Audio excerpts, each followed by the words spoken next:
We got quite the fire drill going. I'm Greg Jones, and today on Midwest Outdoors, I'm joined by Nate Warner, and we are after some walleyes down at Mississippi River. That's what we're looking for, right there. I gotta keep the boat in control. We are in current right now. Nate's hooked up with another good one. 2 on at a time. We got one spool running. We got the right spot. All right, the net is free. All right. Let's see what we got. I got a pole in the way there. There he is. Big sauger, Nate. Woo! That's what we're looking for. Look at that. Both in one shot, walleyes and saugers. Early spring, some of the fish have spawned, some haven't. That sauger is still pre-spawn. Yeah, he's nice and fat. Yeah, this walleye this is a female. She's spawned out. There's a good example of the difference between a walleye and a sauger right there. Walleyes generally get bigger. Saugers will get good size down here. What we're doing is we're pulling the old three-way rig, the Wolf River rig. We got Rapalas tied on. We'll give you a better look at the setup here in just a bit. Been searching around, looking for them. The water came up overnight, pushed the fish out of the normal spot, so we've had to start moving around, but both these fish bit out of the same spot, so I'm thinking we can get more right there. Oh, yeah. What do you say, Nate? Let them go? The sun's starting to pop out, so I think they're going to wake up. The rig we're using today, it's called the three-way, or you'll hear it called the Wolf River rig. It's basically a river fishing system. It'll work great in the lakes too, but basically there's how it gets its name, three-way swivel. Got a dropper line coming off one of the three-ways, and that's about 18 inches or so down to running a 6-ounce weight. We got heavy current. That's why we have to use this, is to get these smaller plugs down in 15, 18, 20 foot of water. Basically running about a 4-foot lead. The presentation can be run with live bait too. You can replace the Rapala with maybe a floating jig head or some live bait. In the situation down here, I like to use stinger hooks on them. It works great in lakes like Mille Lacs with spinners too, but real lethal way of catching walleyes any time of the year, but especially in the spring on rivers when the water's high. That big weight helps get that little lure down to the bottom.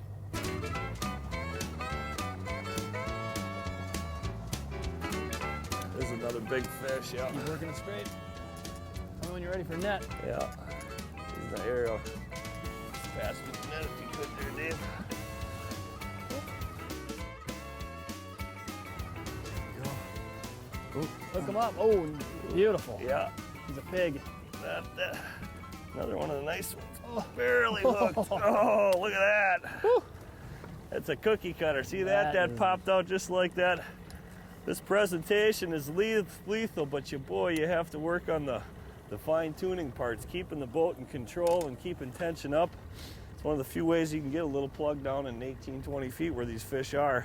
23, nice fat round fish. Oh, she's fat.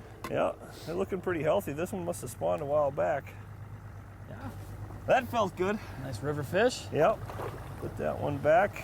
It's got to be fun being a Lumacraft dealer these days, too. They're really driving the market, aren't they? Oh, they sure are. I mean, they build an awesome product right down to the 2XB hull.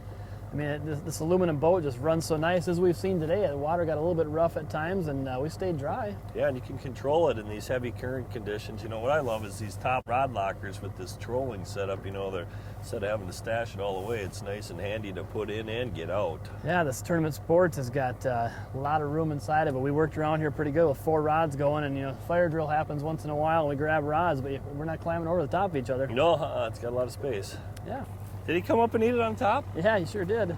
Crazy. That's crazy. We were hung up and actually cranked all the lines up while we were trying to get in. We're out in about 20 foot of water. The Rapala was floating on top of the water, and that white bass come up and rolled on it with that three-way hanging there in the whole bit. So, well, Nate, we got pretty lucky the first day on the water. It's absolutely gorgeous. We're catching some fish. We're actually trolling the big motor in this heavy current. We're not even using a kicker motor or anything like that, dropping it in neutral every once in a while, but current's so heavy we can just leave it idle and pull slowly upstream. So it's great. Makes things easy when less you have to do, the better. Yeah. A little better. A little bigger. Yeah. Finding them. Jack them in.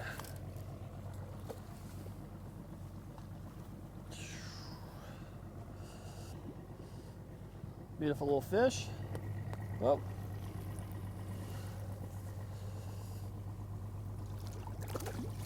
what ways can you hit gear?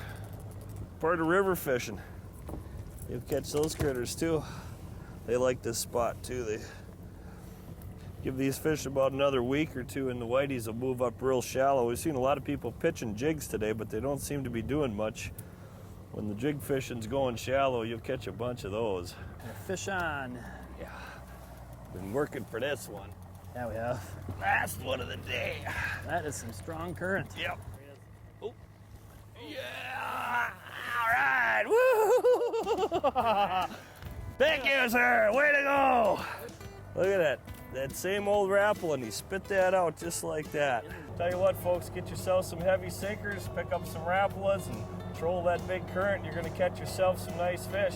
You want to make sure you look up warnersdock.com. For Nate Warner, I'm Greg Jones, Midwest Outdoors. We'll be right back.